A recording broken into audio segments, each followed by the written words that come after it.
Hello student. तो आज trigonometry exercise 8.1 यानी क्वेश्चन नंबर 4 को देखेंगे, 4 को सॉल्यूशन करेंगे। ठीक है, तो 4 में क्या कहता है देखिए, कहता है कि यदि 15 cot A = 8 हो तो sin A और sec A का मान ज्ञात कीजिए।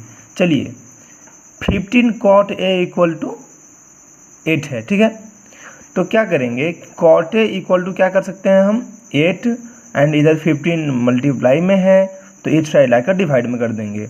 अब आइए, वो cot A = जो 8/15 है, इसका मतलब है कि cot A क्या फार्मूला होता है, बेस डिवाइडेड बाई परपेंडिकुलर।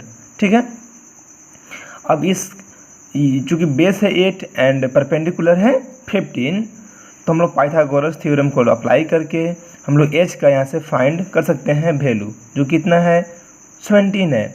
ठीक है, इस प्रकार क्या किया हमने कि p, b एंड h को एक साइड सेपरेट लिख लिया ताकि हमें ये हेल्प करे।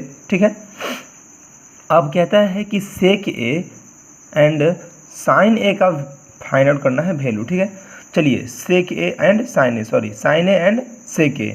तो साइन a का क्या फार्मूला होता है p/h, सेक a क्या फार्मूला होता है h/b।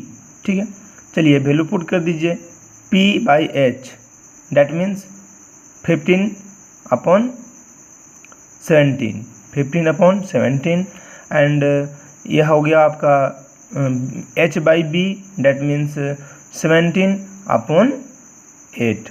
ठीक है, अब देखते हैं क्वेश्चन नंबर 5 को। क्वेश्चन नंबर 5 को क्या कहता है, यदि सेक थीटा इक्वल टू है 13/12 तो अन्य सभी त्रिकोणमितीय अनुपात परिकलित कीजिए। अन्य सभी त्रिकोणमितीय अनुपात परिकलित कीजिए, क्या मतलब हुआ, तो जो जैसे कि यहाँ सेक थीटा दिया हुआ है 13/12, तो जो और जो 5 बच गया जैसे sine theta, cot theta, tan theta और जो कॉस थीटा और जो कॉसेक थीटा जो बच गए हैं, उन सभी का वैल्यू फाइंड आउट करना है। उन सभी जो ट्रिगोमेट्रिक जो रेशियोज़ हैं उन सभी का वैल्यू फाइंड आउट करना है। ठीक है, चलिए क्वेश्चन नंबर हम लोग 5 को सॉल्व करते हैं। तो सेक थीटा का वैल्यू दिया हुआ है, वो कितना है, तो 13/12 है। और सेक का क्या फार्मूला होता है, हाइपोटेनस अपॉन बेस। तो यहाँ से हम लोग क्या कर लेंगे, p का वैल्यू फाइंड आउट कर लेंगे। ठीक है, p का वैल्यू फाइंड आउट कर लेंगे, परपेंडिकुलर का वैल्यू फाइंड आउट कर लेंगे और इसको हम लोग एक मतलब सेपरेट लिख लेंगे ताकि हमको आसानी हो।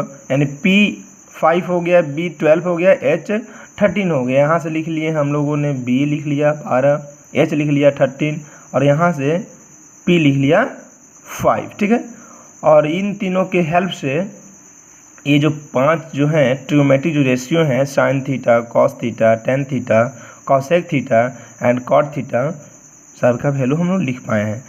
चूँकि साइन थीटा का फार्मूला होता है p/h, इसका होता है b/h, ये होता है p/b, ये होता है h/p, ये होता है b/p। और यहाँ से सब वैल्यू को उठा कर रख दी, जैसे कि p/h है तो p मेरा 5 है, h यहाँ 13 है तो 5/13। सिमिलर उसी टाइप से ये सब रखा गया है। एक और चीज़ आपको हम यहाँ पे नोट में एक हम आपको ट्रिक बता देते हैं ताकि आपको याद करने में सुविधा हो। वो जो ट्रिगोमेट्रिक रेशियो का ट्रिक याद है, मतलब ट्रिक याद करने का ट्रिक है, वो क्या है,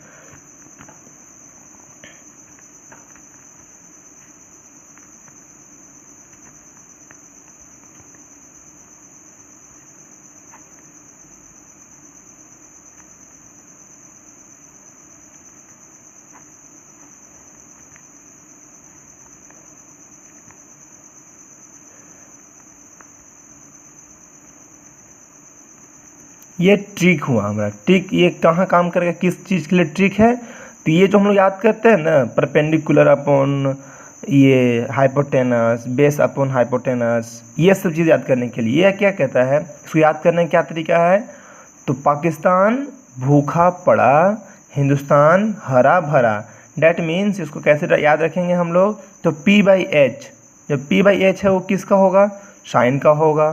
फिर b/h किसका होगा, तो कॉस का होगा। फिर है p/b, तो p/b किसका है, तो 10 का होगा। और क्या कीजिए कि 3 का तो हम लोग फाइंड आउट कर लिए, 3 का तो फाइंड आउट कर लिए हम लोग, लिख देते हैं आपको। साइन थीटा हो गया, कॉस थीटा हो गया, टैन थीटा हो गया, कॉसेक थीटा हो गया, अगेन सेन थीटा हो गया, सेक थीटा, एंड यहाँ आपका कॉट थीटा हो गया। तो यहाँ तो हो गया ये साइन कॉस और टैन के लिखने का तरीका बता दिए कि P by H, B by H और P बाई बी। तो लिख लीजिए इसको पहले, आपका हो गया P by H, B by H and P by B. और जो 3 बच गए ना, ये सबका रिसिप्रोकल है, मतलब sine theta P by H है ना, तो कॉसेक थीटा इसका रिसिप्रोकल होता है साइन थीटा का, इसलिए क्या हो जाएगा यहाँ पे H बाई P हो जाएगा, H बाई P हो गया। उसी प्रकार से ये इसका रिसिप्रोकल है कॉस का, जो सेक है वो कॉस का रिसिप्रोकल है, तो यहाँ हो जाएगा कितना, H बाई बी हो जाएगा, H बाई बी हो जाएगा। और ये जो है कॉट वो है टैन का रिसिप्रोकल, तो यहाँ हो जाएगा क्या, B बाई P हो जाएगा। तो इस प्रकार से ये जो 6 जो ट्रिग्नोमेट्रिक जो रेशियोज है, इसको हम बाय द ट्रिक याद कर सकते हैं, ठीक है। तो चलिए अब क्वेश्चन नंबर हम 6 के ऊपर बात करते हैं। चलिए क्वेश्चन नंबर 6 क्या कहता है, देखिए क्वेश्चन नंबर 6 कहता है,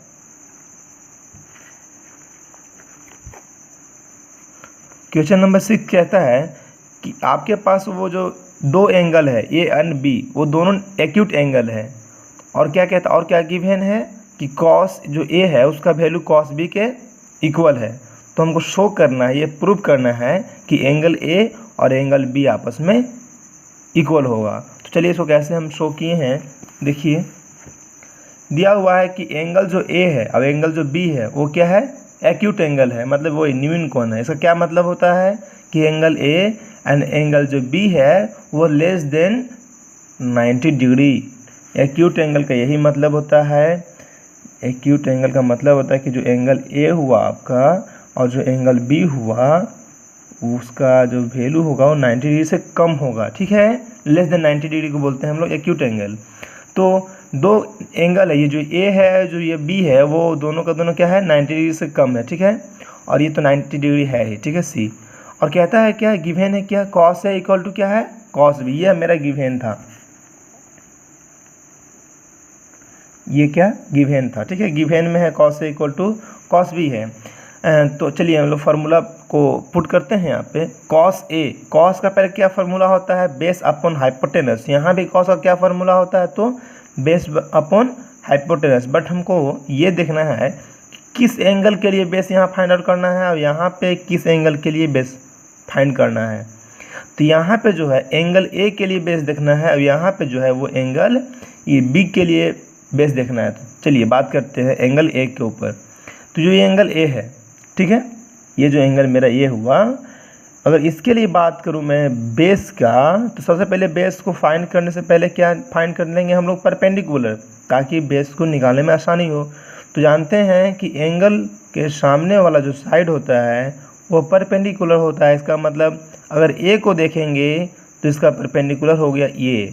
तो बेस कौन हो गया, बेस हो गया मेरा ए सी। कौन हो गया, ए सी। तो यहाँ लिख देंगे ए सी एंड डिवाइडेड में क्या है, एच है, तो एच तो ए बी है, यानी ए बी लिख दिए इक्वल टू, यहाँ आइए इसके लिए बेस देखना है, यानी कि बी के लिए बेस देखना है। चलिए बी में आते हैं, यानी इस एंगल के बात कर रहा है, इस एंगल के बात कर रहा है, यानी इस एंगल के लिए बेस देखना है। तो सबसे पहले क्या करते हैं, इस एंगल के लिए हम लोग परपेंडिकुलर देख लेंगे। तो इसके लिए परपेंडिकुलर कौन हो गया, ए सी हो गया, क्योंकि सामने वाला जो साइड होता है ना वो परपेंडिकुलर हो जाता है।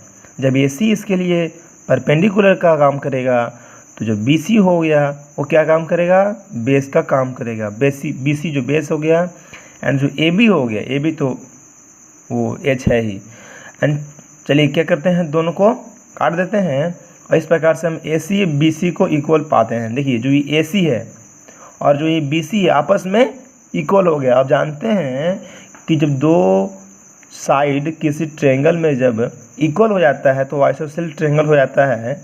और उससे क्या होता है कि जो 2 जो इक्वल साइड, यानी मान लीजिए जो ए साइड है जो ए साइड है इक्वल है, तो इन दोनों साइड द्वारा जो बनाया गया एंगल होता है वो भी आपस में इक्वल होता है। मतलब ये जो ए है और ये जो बी है, इस प्रकार से क्या होगा, इक्वल हो जाएगा। क्यों? क्योंकि साइड ए सी और साइड बी सी आपस में इक्वल है। ठीक है, तो इस प्रकार से आपका क्वेश्चन नंबर 6 तक समाप्त हुआ।